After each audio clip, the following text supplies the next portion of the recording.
My name is Ella, and at 28 years old, I thought I had finally escaped the emotional servitude that defined my youth. After 10 years of building a life on my own terms, I made the mistake of answering the family group chat. The message was an invoice for $6,000. When I questioned it, my sister Ashley simply replied, "You owe us." I stared at the screen, the glowing white text of the invoice, hanging in the silence of my condo. 10:51 p.m. The request wasn't just for money. It was for a piece of my future demanded by a past I had worked meticulously to escape. 2 years of peace, shattered by an entitled text message. I didn't cry. I didn't feel the hot sting of anger in my chest.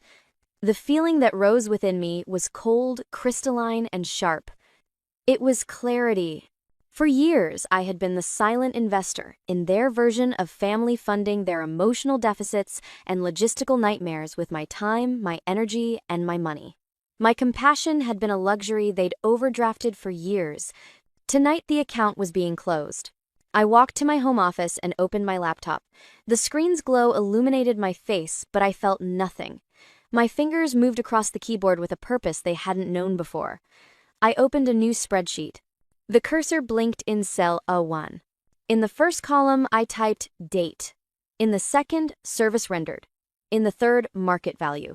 My memory, once a source of quiet pain, was now a pristine archive of transactions.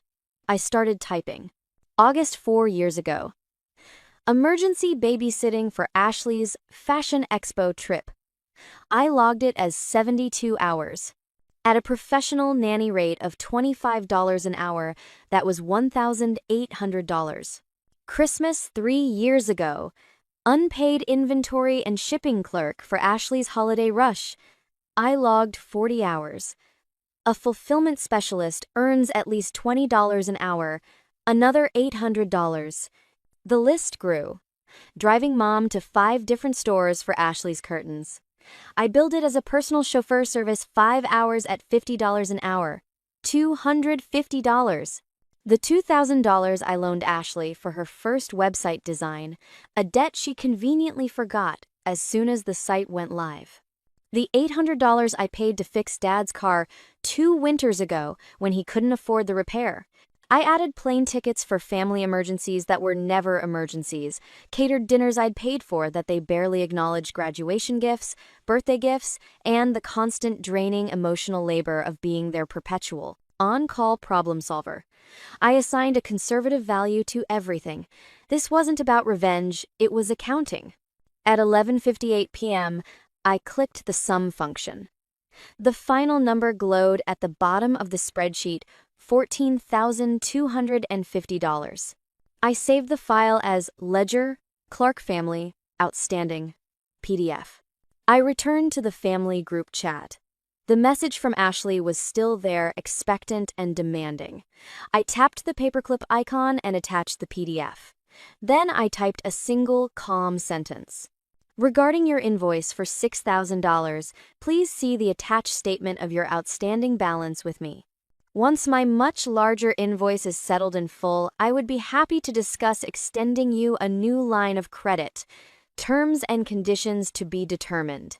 I hit send at 12:03 a.m. My phone immediately began to vibrate, a frantic buzzing seizure on the marble countertop. Ashley. Mom. Then Dad, a rare participant. A flurry of notifications lit up the screen. What is this? Is this a joke, Ella? You need to call me right now. I didn't answer a single one. I silenced my phone and poured a glass of water, my hand perfectly steady. I rubbed my eyes, trying to summon a shred of guilt or regret, but there was only clarity. They weren't shocked by what they'd done. They were shocked I'd finally sent them the bill. This wasn't a breakdown. It was a balance sheet. And for the first time in my life, I was on the right side of the ledger. I woke the next morning to the persistent buzz of my silenced phone on the nightstand. 27 missed calls. 43 new text messages. The sun was streaming through my blinds, casting stripes of light across the floor, but the digital onslaught felt like a storm cloud gathering just for me. I didn't check the messages. I didn't need to. I already knew their contents by heart, a rotating script of disbelief, outrage, and accusations of selfishness. Instead, I made coffee, the familiar aroma grounding me in the present in this life I had built for myself brick by painful brick. As the coffee brewed, the memories that fueled last night's spreadsheet began to surface not as painful wounds, but as cold, hard evidence. I remembered standing in my parents' kitchen 2 years ago, the scent of roast chicken and cherry pie thick in the air, food I had spent all morning preparing. I got a promotion. I'd announced to the room, my voice clear but not loud. Senior clinical specialist. They're transferring me to the Raleigh office. No one had looked up. The drone of the baseball game on TV, Ashley's live stream sales pitch to her followers, mom chasing one of the kids through the hallway, my life-altering news evaporated into the household noise completely unheard. I remembered the hollow feeling in my chest, the familiar disappointment that had grown so common it no longer surprised me. It wasn't that they were just distracted. It was that my life, my accomplishments were simply not on their frequency. Ashley's $2,000 sales day, announced minutes later, was met with cheers and beaming smiles. My 15% raise and relocation bonus earned nothing. That was the pattern, wasn't it? My existence was background noise until a service was required. I was the reliable, invisible infrastructure of the family, the unpaid caterer for every holiday, the on-call babysitter so Ashley could pursue her dreams, the emergency fund for every one of their poor decisions. I took a sip of coffee, the warmth spreading through me, a stark contrast to the icy resolve that had settled in my heart. They hadn't called on my last birthday. Not one of them. When I finally called Mom that evening, her voice was rushed. "Oh, honey, I'm so sorry, I meant to call. Ashley's having another crisis with the boutique, and I've been on the phone with her all day." A crisis.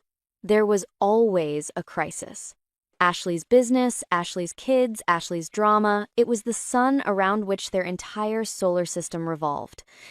I was a distant cold moon, only noticed when my gravitational pull could be used to solve one of their problems. Last night wasn't an isolated incident. It was the culmination of a lifetime of transactions where I was the only one paying. My ledger wasn't an act of revenge. It was a declaration of existence.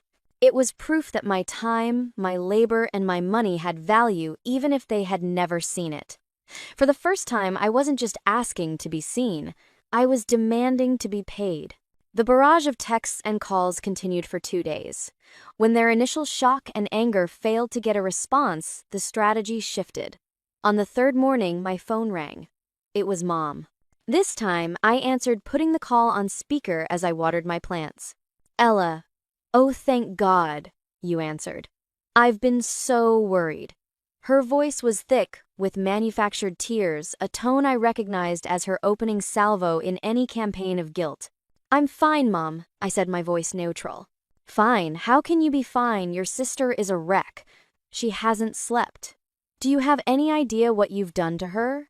I trimmed a dead leaf from my monstera. I sent her a statement of services rendered. It's a standard business practice.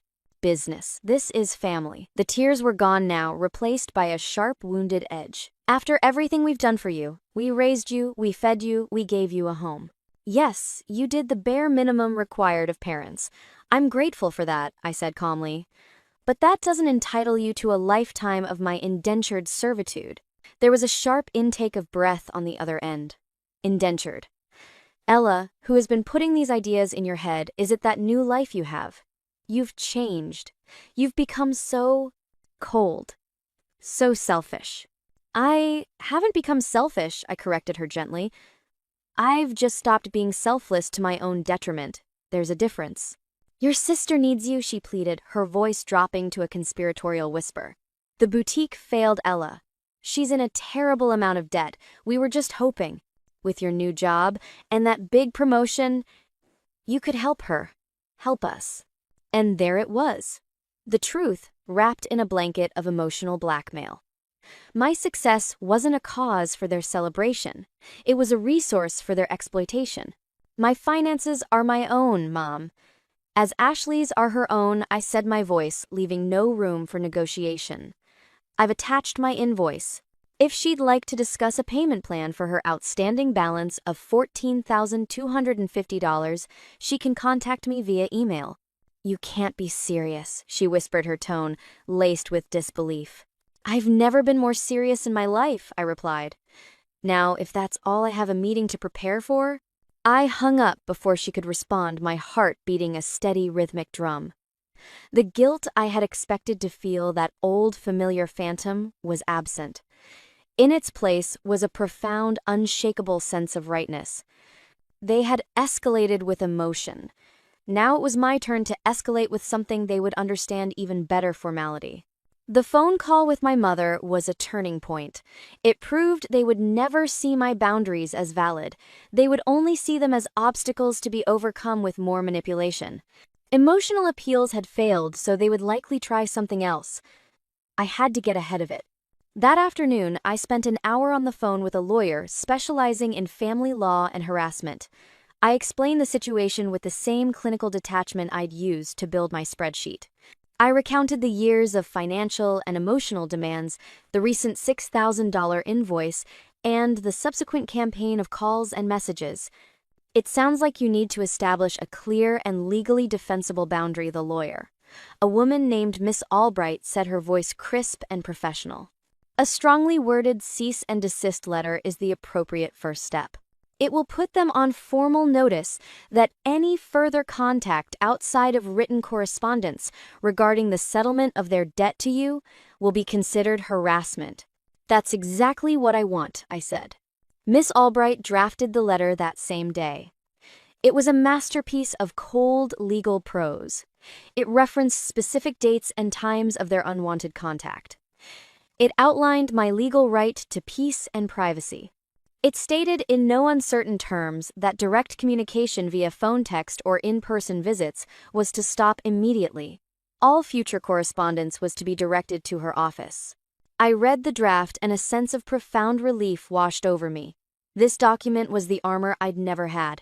It took my personal no and transformed it into a legal barricade. I had her send it via certified mail to my parents' house and to Ashley's address. The silence that followed was immediate and absolute. For a full week, my phone didn't ring. No notifications lit up my screen. The quiet was so complete it was almost jarring. For a moment, I allowed myself to hope that it was over, that the stark finality of a legal document had finally gotten the message through their thick wall of entitlement. I should have known better. They weren't retreating. They were just regrouping for a more desperate, more dangerous assault. The quiet lasted 9 days. On the 10th day, I was in a meeting at work when my phone vibrated with an alert from my credit monitoring service. I glanced down, expecting it to be a routine score update. The text on the screen made my blood run cold. Fraud alert. A credit card application with a $20,000 limit was submitted in your name with Capital One. If this was not you, please contact us immediately. My breath caught in my chest. It took a moment for my brain to process the information. I excused myself from the meeting, my hands shaking slightly, as I stepped into the hallway and dialed the number. The automated system confirmed the details: an online application submitted 20 minutes ago using my name, my social security number, and my date of birth. The only piece of information that wasn't mine was the mailing address. It was Ashley's. The clarity I had felt before returned, but this time it was razor-sharp, honed to a lethal point. This wasn't just manipulation anymore. This wasn't emotional blackmail. This was a felony. My sister, in her desperation, had committed identity theft. All the years of her taking my time, my energy, my money, my clothes from my closet when we were teenagers had led to this. She had finally decided to take my name, my credit, my entire financial identity. She believed she was entitled to it, just like she was entitled to everything else. The bank representative on the phone was asking me if I wanted to file a police report. Yes, I said, my voice low and steady. Yes, I do. But not just yet. First, I need to make a phone call. The anger wasn't hot and explosive. It was glacial. It was the kind of anger that doesn't scream but methodically and completely destroys. They had crossed a line from which there was no return. They thought I was a resource. They were about to find out I was a reckoning. I didn't call the police. Not yet. I went home and opened my laptop. I took screenshots of the fraud alert and the confirmation email from the bank. I saved the audio recording of my call with the fraud department. I gathered my evidence like a prosecutor building an airtight case. Then I initiated a conference call to my mother, my father, and Ashley. It took them a moment to realize they were all on the same line. "What is this?" Ella, my mother, asked, her voice wary. "I'm glad I got you all at once. It saves me the trouble of repeating myself." I began my tone as flat and sterile as a hospital corridor. At 2:17 this afternoon, someone applied for a Capital One credit card with a $20,000 limit, using my name, my social security number, and my date of birth. The application listed the primary mailing address as 123 Oak Street. Silence. I let it stretch thick and suffocating. I knew that was Ashley's address. They knew it too. "Ashley," I said, my voice dropping, "did you have something you wanted to tell me?" A choked sob came from her end of the line. I didn't know what else to do. "We're desperate, Ella. I was going to pay it back." "You committed multiple felonies," I stated, cutting through her pathetic excuse. "Identity theft, credit card fraud. You were willing to ruin my financial future to solve your temporary problem." "Ella, sweetheart," my father finally spoke, his voice strained. "She's your sister. She made a mistake." This wasn't a mistake. I snapped the ice in my voice, cracking just enough to show the fury beneath. It was a calculated decision, and it has consequences. I paused, letting the weight of my words land. "So, here is what is going to happen. I am presenting you with two options. You have 1 minute to decide which one you will take." "Options?" my mother whispered. "Option A," I said, "is that the three of you will be at my lawyer's office tomorrow morning at 9 a.m. You will sign a legally binding document, a familial disassociation agreement. It will state that you will never again contact me, my place of employment, or any of my friends by any means for any reason. It will also acknowledge your $14,000 debt to me, which I will agree to forgive in exchange for your permanent and total absence from my life. If you choose this option, I will not press charges." I let that sink in. "And option B, Dad?" asked, his voice barely audible. "Option B is I hang up this phone call, the Raleigh Police Department, and hand over my file of evidence. A warrant will be issued for Ashley's arrest. She will face years in prison, and I will do everything in my power to ensure she is prosecuted to the fullest extent of the law. You have 50 seconds left to choose." The other end of the line was a chaotic mix of panicked whispers and sobs. They had spent my entire life holding all the power, leveraging my love and sense of duty against me. But in one desperate criminal act, they had handed me all the cards. They were no longer my family demanding help. They were perpetrators begging for mercy from their victim. "We'll be there," my father said, his voice heavy with defeat. "We'll sign the papers." I didn't say goodbye. I didn't say another word. I just ended the call. The next morning, they were at Miss Albright's office at 8:45. They looked smaller, diminished under the fluorescent lights of the conference room. My mother's eyes were red-rimmed, my father's face was a gray mask of resignation, and Ashley stared at the polished surface of the table, unable to meet my gaze. I didn't speak to them. I let Miss Albright handle everything. She explained the terms of the agreement with brutal clarity. They would have no claim on me, and I would have no claim on them. We were in the eyes of the law strangers. They signed, their hands trembling slightly. My father pushed the documents across the table, and for the first time in my life, I saw him not as a father, but as a defeated man who had enabled his family's toxicity for far too long. When it was done, they left without a word. I watched them go from the window, 3 people walking away from a life they had systematically tried to drain. I didn't feel triumph. I didn't feel sadness. I felt nothing but the quiet, clean emptiness of a space that has finally been cleared of clutter. Months have passed.